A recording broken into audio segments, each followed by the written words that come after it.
I'm all about comebacks, Steve Versnick, but when the Tampa Bay Buccaneers did what they did on Sunday, what they really did was come from ahead.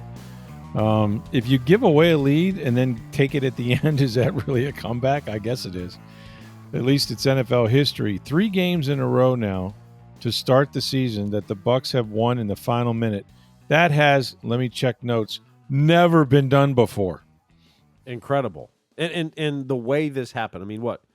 You're up 23-6 in the fourth quarter. Yeah. And incredible. You're rolling at that point, although it was an interesting way to get to 23-6. Yeah, and we'll talk about some of those issues, but you're up 23-6 in the fourth quarter, and then the Jets start coming back. Mm-hmm. And it's just that bend don't break part of that the Bucs defense that just seems to get them somehow. And they even had a pick 6 today, which, I mean, the defense. When's the last time? I mean, it hasn't been that long ago, but I mean, you don't see this Bucs defense doesn't create many turnovers. Those are their first 2 turnovers of the season in this game. Correct. Antoine Winfield Jr. with a caused fumble, and then also the pick 6 by Jamel Dean. But yeah, 23-6 in the fourth quarter, and you're thinking Bucs are 3-0, no problem. They're rolling. Well, the Jets get 2 touchdowns. Yep. And then the Bucs are in field goal range. You're thinking pretty good. All right, 26-20.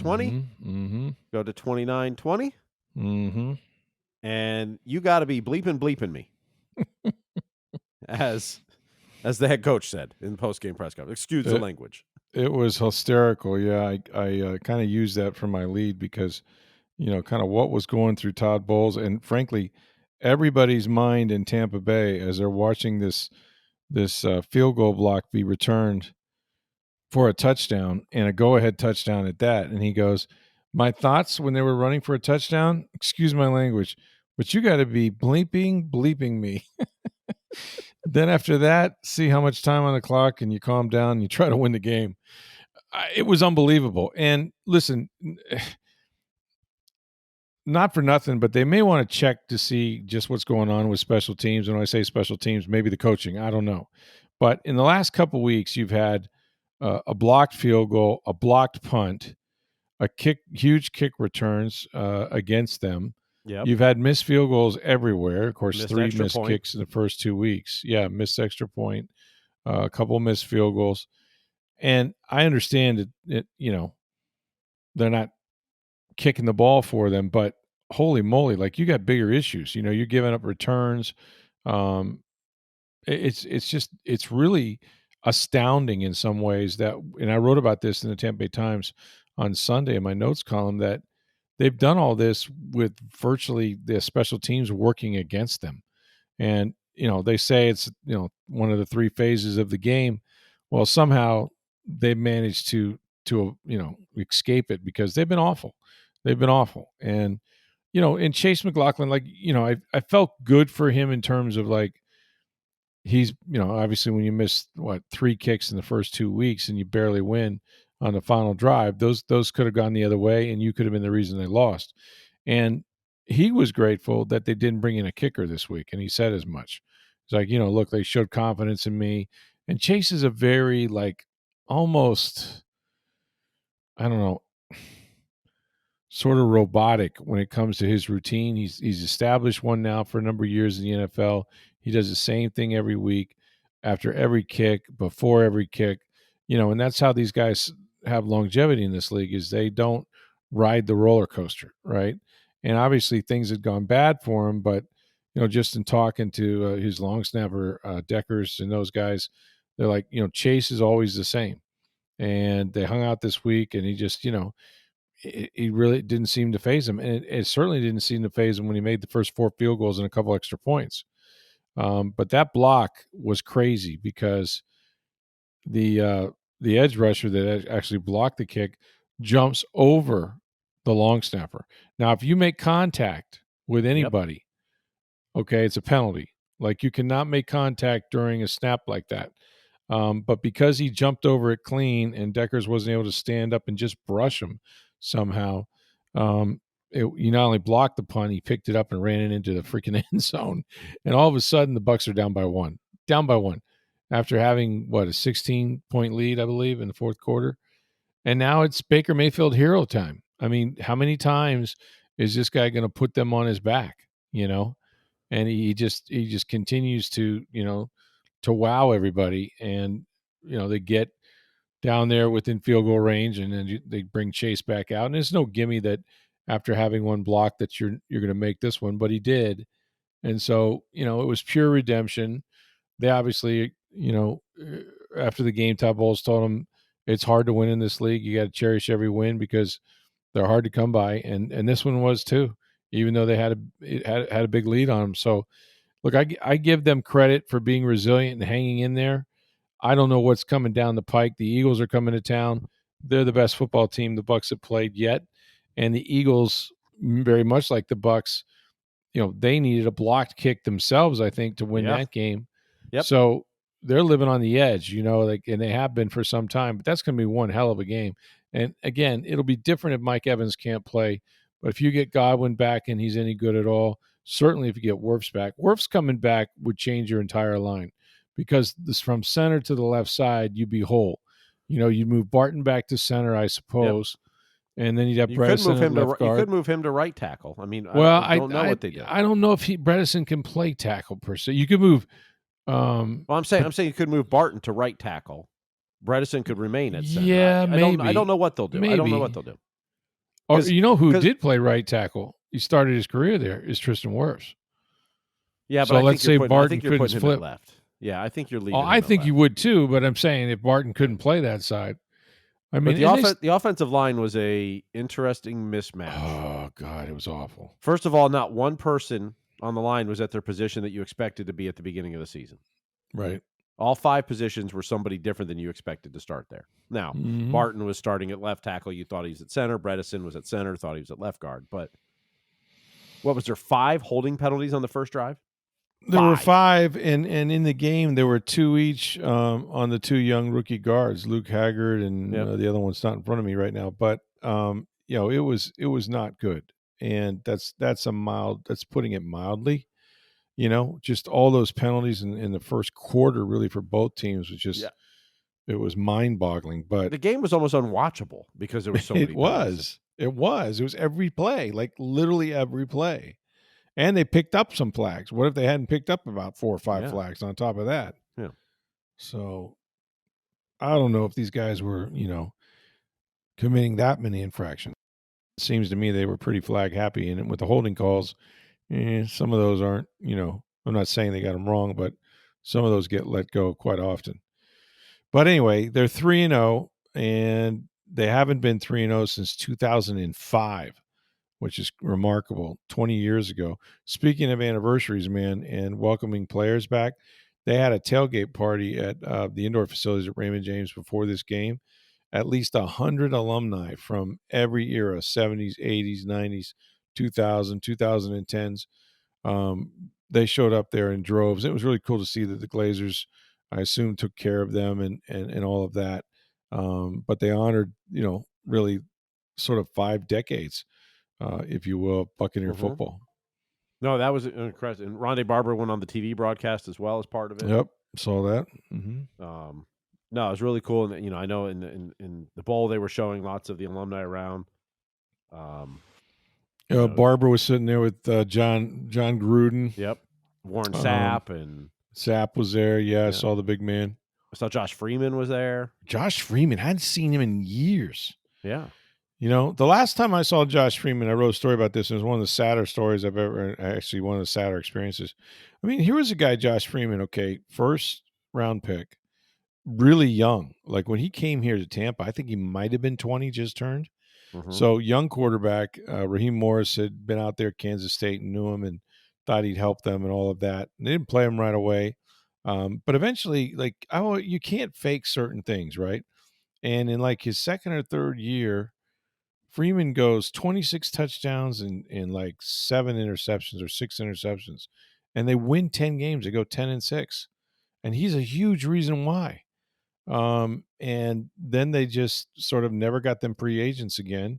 It kind of fell apart. But I went to Dodger Town in Vero Beach one time, one summer, because I heard that the Toronto Argonauts were training there, and more importantly, Josh Freeman was in camp, sort of on a tryout basis, and it looked for all the world like he was going to, go north, the great north, with the team. I went over there during the practice and watch him throw, and the rules are different. You got players moving everywhere before the snap, but he looked strong. He threw the ball well, and the whole time I'm thinking, you're just 30. Baker Mayfield's 30 right now, and but he was serious about coming back, or so he told me. After I left, I dropped him off at whatever the team hotel was, kind of a dirtbag place that they were staying at. But I dropped him off there, and 2 days later, I read he had left camp and decided to not to pursue football. I was like, wow, that escalated quickly. But yeah, so listen, it was cool seeing all those guys. It was cool seeing them. I think the Bucs have done a fantastic job with this, whole 50th anniversary thing. It's been really good, really well done. And the white uniforms look nice. They look good, and yet they nearly lost in the damn things again because they were trying to take you back to 76. They look like they were headed right back there. Yeah, right back to 76 with the stumbling, bumbling Buccaneers. But win. These are the games that they lost a year ago. I think they. I'd have to look at John Romano's column, but he was adding them up. But I think there might have been 4. Last score, a score in the final minute type games. Well, it was definitely the Chiefs that they went to they overtime. Lost a year ago. Yeah, they should have tried to win it in regulation. They decided to go to overtime and lost it.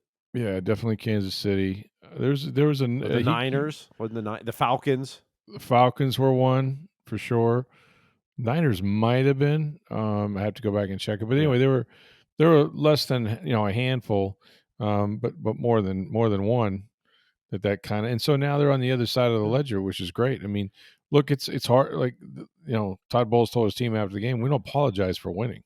No, it's hard to win a game in this league, however you do it. And was it perfect? No, but once again, they showed resiliency, confidence, playmaking ability. They did all the things you got to do to win football games, like that one. And this group is different, man. I can't really quantify what's different about it. Obviously, they all like each other in terms of like they get along well, but there's almost a kind of an expectation that if you're on that field, you got to maintain a certain standard, which was put a lot of pressure on those guards today on Sunday. But they do go out there and play hard for each other.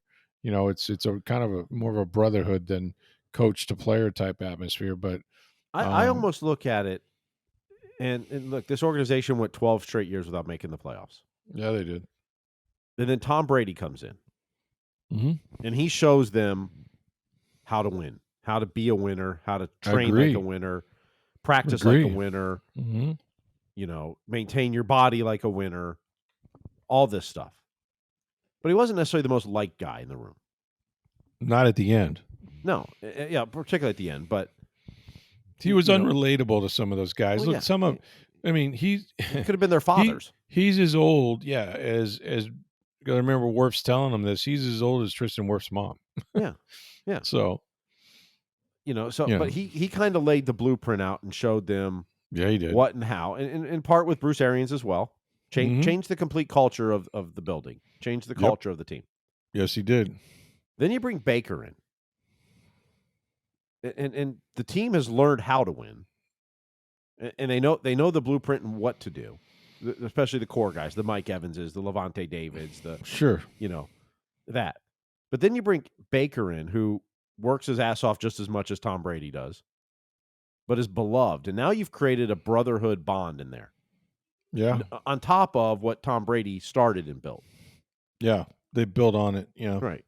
But now it's more of a brotherhood and relying on each other and trusting each other, and they're all taking ownership. They're all taking ownership of what their job is, and that's what football is, really. Do your job, right? Yep. Belichick lived on that mantra forever, but it's true. Yep.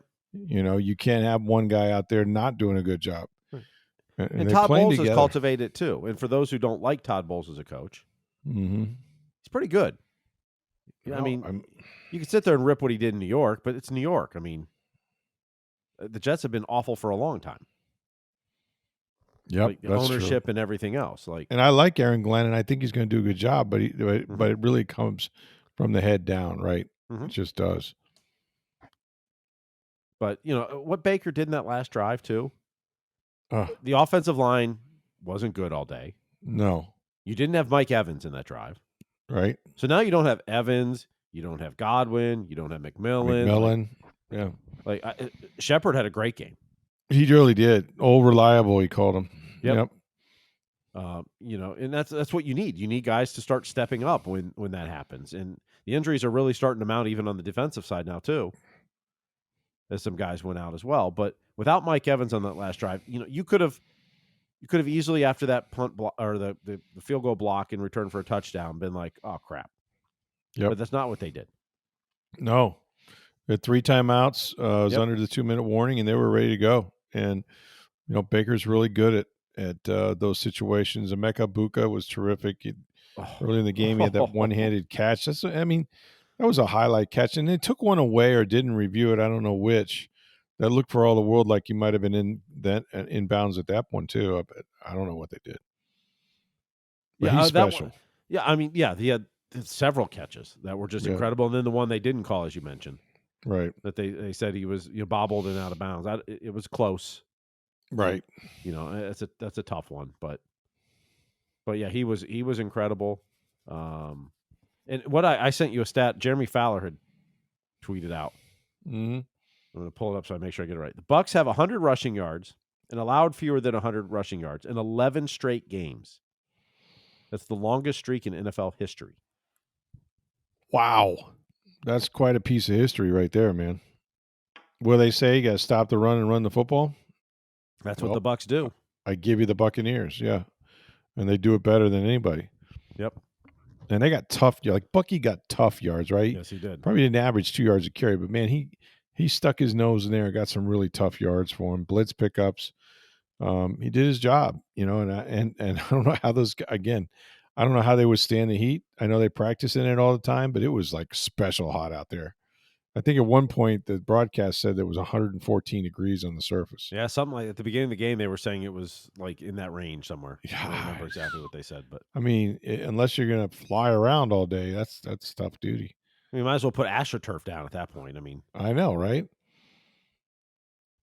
Yeah, it was tough, but hey, anytime you can start 3-0, like you said, hadn't done since 2005, and they've got 2 really good opponents coming up. I think Philly and then at Seattle. Yeah, there's only 6 teams undefeated at this point. There you go. 3 72 in the NFC. Dolphins still getting nervous. Yeah, 3 in the NFC are the Eagles, the Niners, and the Bucs. Because the Packers lost at the Browns. That's right. And then the AFC, you got the Bills, you got the Chargers, and of course everyone had the Colts at 3-0, correct? No, nobody had the Colts at 3-0. Danny Dimes lighting it up.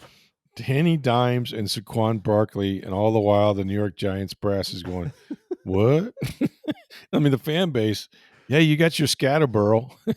There you go. Yeah. Cool. Yeah, how do you survive those decisions if you're the Giants general manager? There's no way, right? Well, they're about to go 0-3 if they lose tonight on Sunday Night Football. They're down 16-6 in the third now. Yeah. I can't imagine Dable and Shane are long for this world at New York. No, can't be. But and the Bucs also have a 2-game lead in the division already. Yeah, tragic loss for the Atlanta Falcons. I'm starting to worry about my friend Raheem Morris. 30-0. Ooh. You got stomped by the Carolina Panthers? Wow. Or the North Carolina Panthers, as Gruden used to say. Bagel, 30-0. Now, I know that Michael Penix Jr. didn't play particularly well because he had a couple interceptions. But then they put in one Kirk Cousins. Jeez. Yeah. That's not good. And so, all of a sudden the Bucs are sort of leaving a vapor trail in that division. Yeah, the Saints are 0-3, and Drew Brees still says they're just right there with the Bucs. Oh, yeah, okay. He does. He said it several times this week. I'm like, what are you talking about? Go soak your elbow, Drew. Go do something. Play with the kids. If you wanted to say the Falcons were there this week, okay, I can make that argument, but the Saints are never there. Though they had their run for a while when Drew was kicking the crap Oh out of them no, they about 9 did. I'm straight saying times. now though, if you've watched them anytime No. recently, like no. Yeah. Yeah. But yeah, 2-game lead in the division, one of 3 undefeated teams. Mm-hmm. So I mean, really, and granted, you're trying to win the game, but you're playing with house money this Sunday. Sure you are. Oh, sure you are. Because you go 3-1, you're fine. Yeah. But Like, it's, I think they're off to a great start. I mean, even if you were to lose to the look, I don't think that they're just going to lay down. I give them a No. puncher's chance. Philadelphia absolutely. has not They can win that played game. well at times. They've had long stretches where they haven't played good football. The Bucs can absolutely win that game. Absolutely, they can. They're not afraid of them. Yeah. They need to get some bodies back though. For real. Yes, they do. But if they do that, I give them. I mean, look, I think up until the last drive where maybe they were worn down a little bit, I thought the defense played much better. Jamel Dean, they had 4 sacks, with the quarterback, bunch of passes defense, Yep. like 9 tackles for loss. Like they were playing well. Yep. So that was a good sign. A lot of positives. And look, you go 3-0, like I said, since the merger in 1970, haven't had a team, do what they've done in this manner. Yep. It's pretty good stuff. I was asked on another podcast this week about, is that sustainable, the comebacks? And I said no. Well, I didn't expect another one this week. Got one more after that, yeah. You don't want to have to rely on it, but you love knowing that you're more than capable of doing it when you need it. And that's the thing right there. If you keep Baker close and he gets the ball back with 2 minutes, there's a good chance, a really good chance, that he's going to bring you back. And there's he can no do it reason with his you legs. don't have confidence you can do that every game. Like no, you're never out of a game when you can do that. No question. I mean, he's just a different dude. When you get into crunch time situations, especially, which is really what football is about. Yep. So good for them. They got to get some players back, obviously. Mike Evans, I'm worried about. I'm worried about Evans. Evans has a chronic hamstring, and generally speaking, not always, but last year he came out of a game and then he missed 3 entire games, which is really like missing 4. You got to hope it's not that serious, but it could well be. Sometimes, and I'm not saying this is the case because I have no clue. You'll get that cramping, and it won't release, and so it feels much worse than it actually is. So let's just hope that for his sake at least, that he's able to get off and do some stuff. Because next week, man, is going to be the bomb. I think we might see Brady. What do you think? Big game, Fox? I think he's already at Raiders Bears. I thought. Oh, he's committed.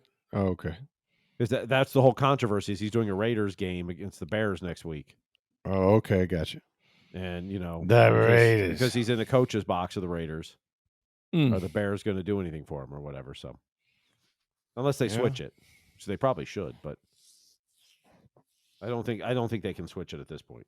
Well, they get this one. I mean, they'll be the front page national news. They'll be the number 1 ranked team in the NFC. I think. Whoever wins this game should be the number 1. I mean, the Niners are with a backup quarterback right now. They're winning, but I don't know how great they are. I think I'd put the Eagles opponents. or Bucs ahead of them. Yeah, I would. I think the Packers are still good despite their loss. Terrible loss to Cleveland. My God, what happened? I mean, seriously. I mean, Cleveland's defense is legit. Cleveland's defense is legit for sure. They mauled those guys. It sounds like. Yeah. Got a few turnovers, maybe.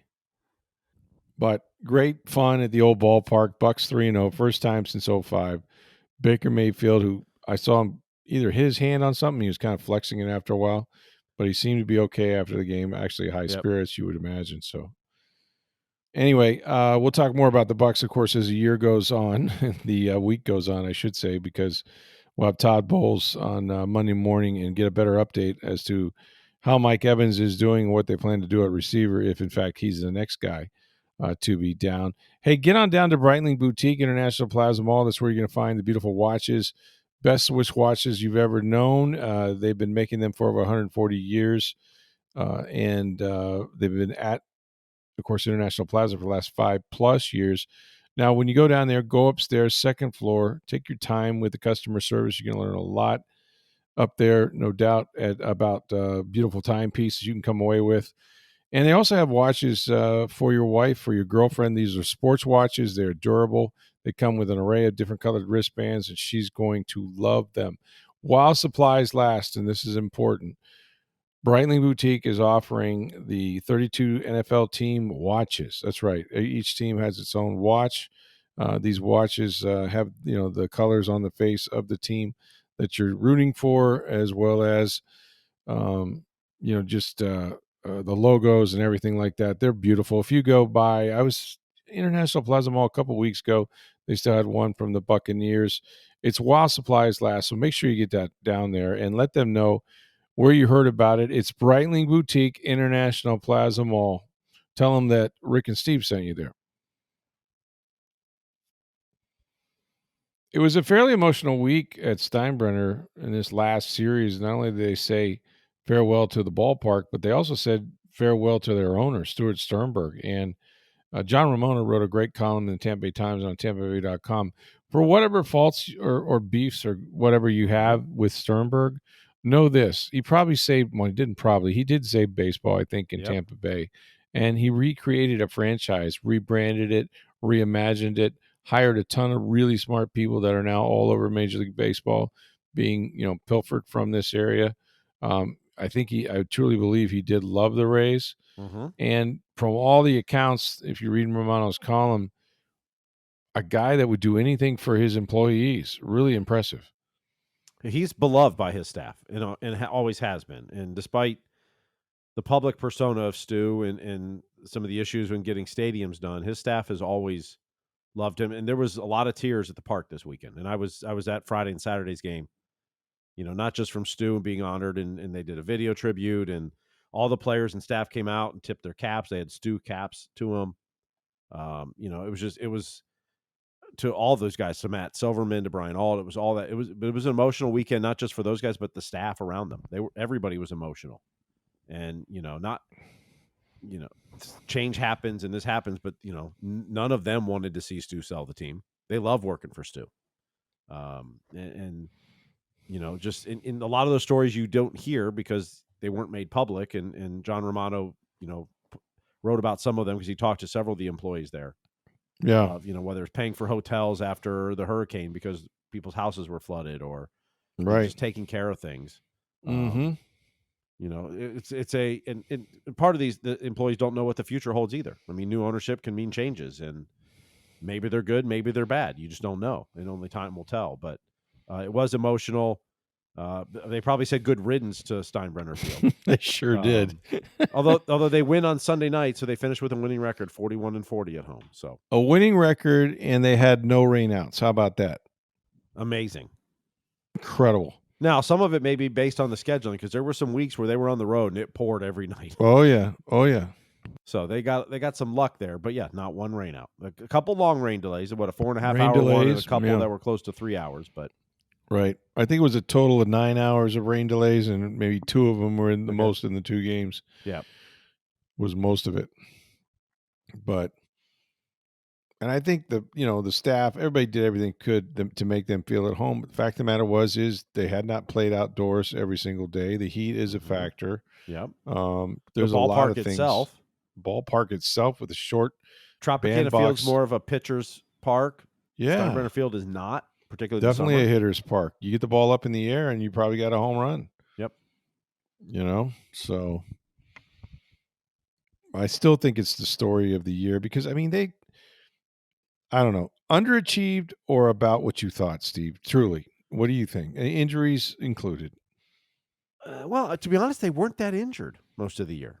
Well, you lost the outfield. The outfield was. You lost McClanahan, I guess. McClanahan never came back. I mean, as you started the season, he started on IL and never came back. Right. So that part, yes. I mean, I want to say they because I didn't think they'd finish below 500. Yeah. Now, if they win all 6 games this week, they'll be 82-80, so they'll finish above 500. I probably thought them in the 85 to 88 win range.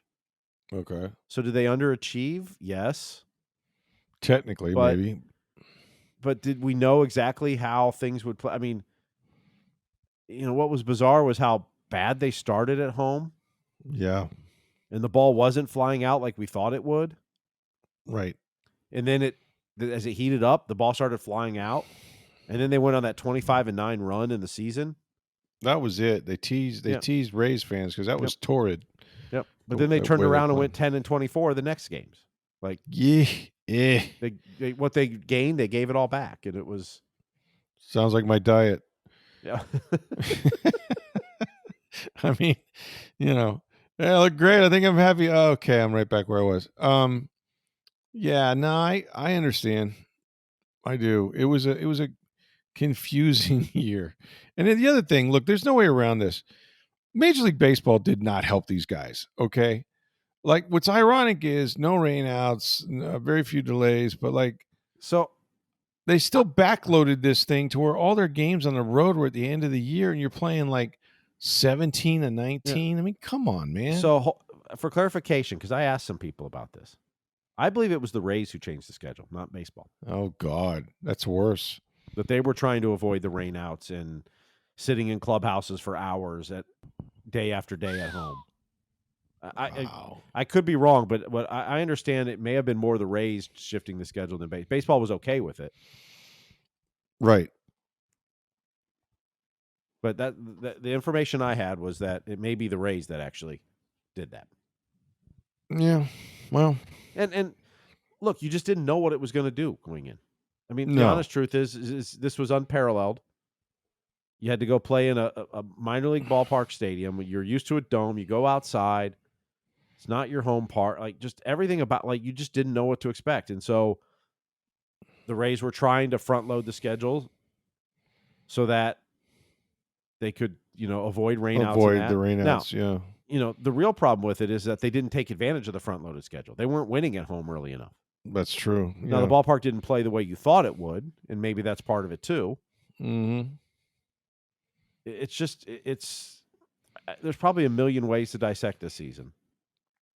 But at the end, you're going to come away saying the same thing, which was, this didn't work. No. And you hope you never have to do it again. True. And there's 6 panels up at the Trop now? Yeah, I think every 6 or 7 days they put another panel up. So of course, every day that thing's not closed, I keep thinking there's some mythical hurricane that's rolling this way. It's like, hurry up. Yep. But no, there's a lot of guys. It's so funny because everybody beat up on the Trop. At the end of the day, it's a really good ball field. Well, it was 72, and you played every day. Yeah. Yeah.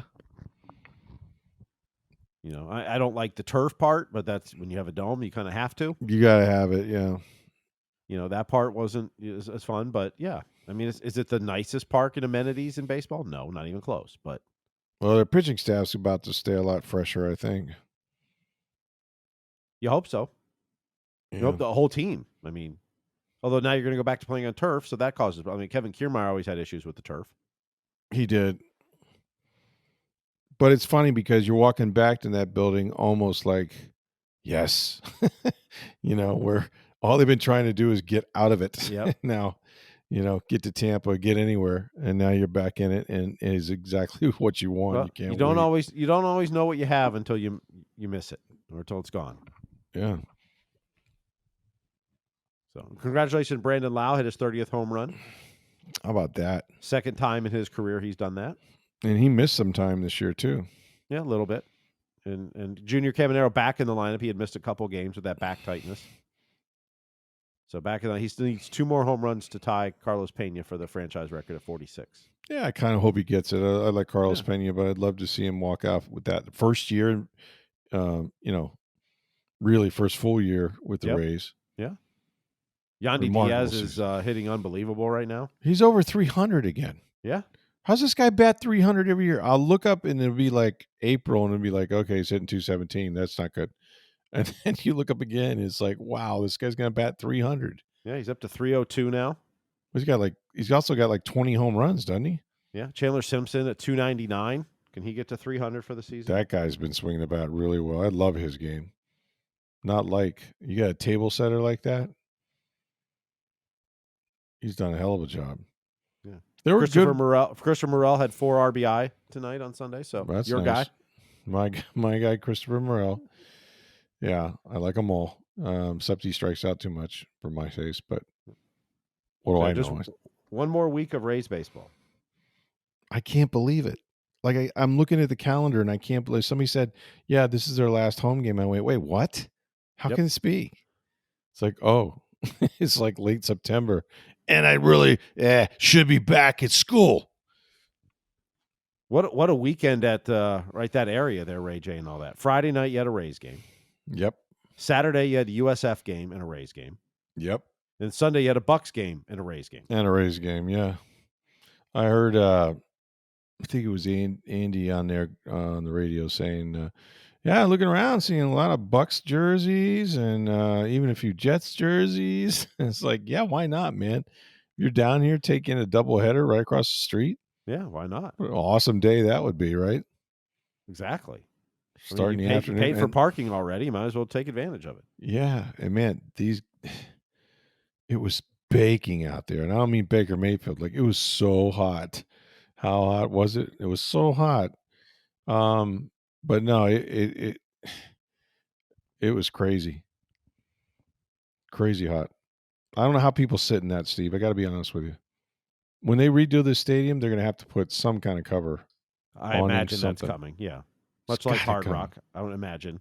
Has to, right? Yes, just has to. But fans hung in there. Players hung in there. They got the dub, 3-0. You know. Speaking of 3-0, Miami's now 4-0 as they beat the Gators, who've dropped to 1-3. Yeah, the Gators defense hung right with them, man, but they couldn't get out of their own way.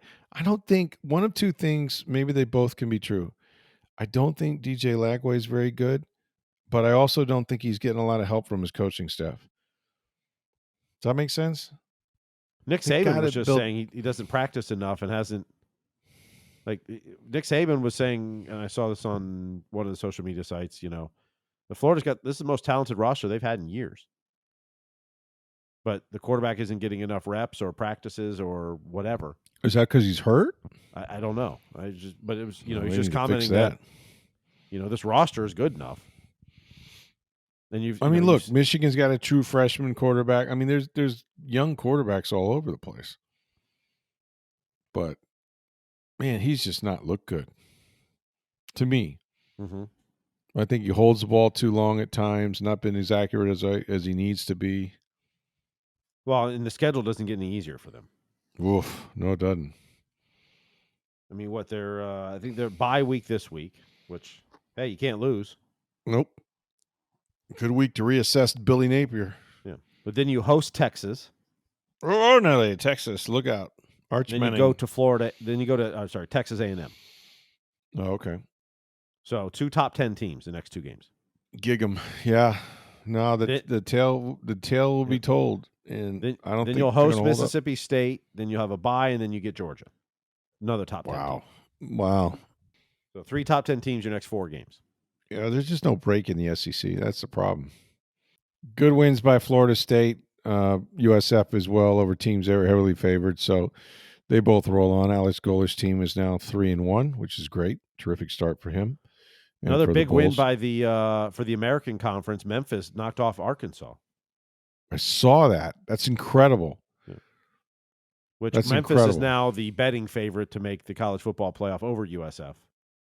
Okay, I can see that. But they play each other this year, so yeah, they'll get to go head to head. That'll decide it. Yeah, yeah, big win by Memphis, which has always kind of been like the stepchild program for whatever reason. They're better than Arkansas State, I can tell you that, in a better conference too. But that was still a big win. Definitely better than Arkansas State, but yeah, but that's not saying much. I know. Yeah, we're 60 miles away, man. We're almost like brothers. We're like the stepbrother, if you will, that got cast out into Arkansas from the great state of Tennessee over the other side of the Mississippi River. I can't explain it, but that's what happened. So, yeah, good college football over the weekend. Of course, the Bucs now, man, I think everybody's going to be talking about this game next Sunday with the Eagles coming down here, especially how both teams won in sort of awkward fashion. right? I haven't looked at the rest of the NFL schedule next week, but it's got to be the game of the week, right? I would imagine. I mean, it's still a 1:00 game unless they're able to flex, which I don't know that they can. No, they can't now. So, But it's a 1 p.m. game. I'm happy about that. But you only have 6 undefeated teams in the NFL. Here's 2 of them in the NFC playing each other, right? So yeah, high profile as it can be. yeah. And now we'll just got to see what the health of the team is. We won't know that obviously until we sit down with Todd Bowles, get a little update from him. They're beaten up. We know this. But reinforcements, Tristan Wirfs, Chris Godwin coming back would certainly be a shot in the arm. By the way, Hey, next week's Monday Night Football game, yeah. Jets at Dolphins, both 0-3. Oof. Those games are interesting. When I see 2 teams that are winless, I think I kind of feel good about it. Like, well, somebody's going to get a win. You know what I mean? Like, the worst thing you want to be is Yeah. anything. But I'm just saying, as a fan, going Monday Night Football. I know it could be one of the lower rated ones, no question. As opposed to last Monday night, where the Bucs early Monday night offering was one of the highest rated ones in a long time. Millions and millions of people watched that, which was interesting. Now they're a likable club. I understand it. Hey, get on down to Breitling Boutique International Plaza Mall. Make sure you check out all the beautiful watches they have. Get your best Swiss timepiece you can find. They have the chronomats, the Navitimers for women. They have sports watches, a lot of different wristbands you can choose. And they've been doing this thing with the NFL 104th year anniversary. 32 teams, 32 team watches, but it's while supplies last. So you have to get that down to Breitling Boutique in International Plaza Mall. Busy weekend it was, and we will be back, of course, tomorrow to update you on all the players and the injuries and just what it looks like for next week's Eagles game. Thanks for listening. For Steve Versnick, I'm Stroud, the Tempe Times. Have a great day, everybody.